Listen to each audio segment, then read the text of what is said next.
আমরা তাকে পরিত্যাগ করলাম, কিন্তু আমরা প্রার্থী পাচ্ছিলাম। সিনিয়র সহসভাপতি সিনিয়র সহসভাপতি জনাব ম্যাডাম জানতেন না ওনার বাড়ি ভান্ডারিয়া, তিনি জানতেন বরিশালে। শুধুমাত্র এই কাউতালি ভান্ডারে মিলে গার্ডিয়ান হিসাবে সেই অনুষ্ঠানে ম্যাডাম তাকে ডেকে কাউতালি ভান্ডার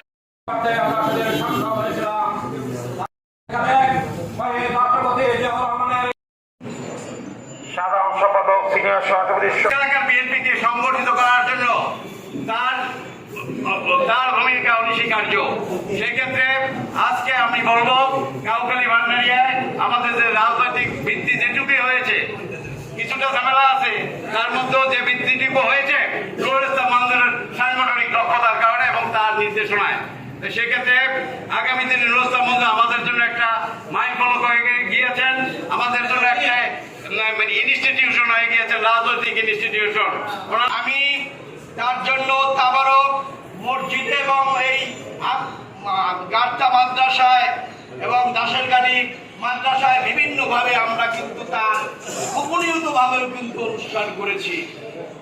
এই নুরুল ইসলাম মঞ্জু সাহেবের যতবার হসপিটালে তিনি অসুস্থ অবস্থায় যেতেন, কাউকে কিন্তু বলতেন না যে নুরুল ইসলাম মঞ্জু তো অসুস্থ হসপিটালে ভর্তি, এবং তার ফ্যামিলি এই সুমন ভাইরাও কিন্তু বলতো না যে বাবাও ভর্তি। আমরা বিভিন্ন মাধ্যমে জেনে তারপর তার দেখতে গিয়েছি, কারণ সে প্রচার মুখ ছিল না।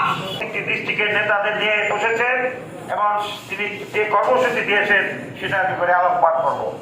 ভাইরা আমার, বিভিন্ন বক্তা বলে গেছেন নুরুল ইসলাম মঞ্জু সাহেবের কোন কীর্তন।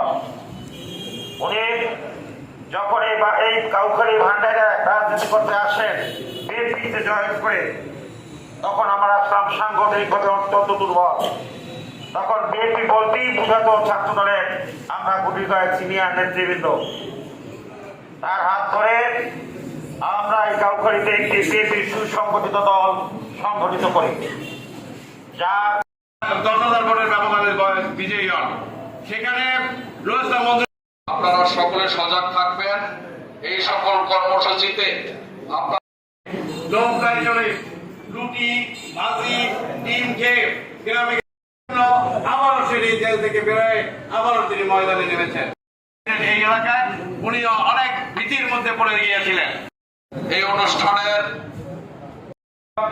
সুযোগ্য সন্তানকে নির্বাচিত সহ জামাত সহ কিছু সংখ্যক কাউখালী ভান্ডারিয়া থেকে সাবেক তাকে হাসিনা দেশের বেগম খালেদা জিয়া সেই নির্বাচন তাকে মাফ করে জান্নাতুল ফেরদাউস নসিব করে দিও। না তাকাইয়া আল্লাহ আমাদের ভুল আল্লাহ মুহাম্মদুর রাসূলুল্লাহ সাল্লাল্লাহু আলাইহি ওয়াসাল্লাম কে কবুল আর মঞ্জুর করো, মাফ করো।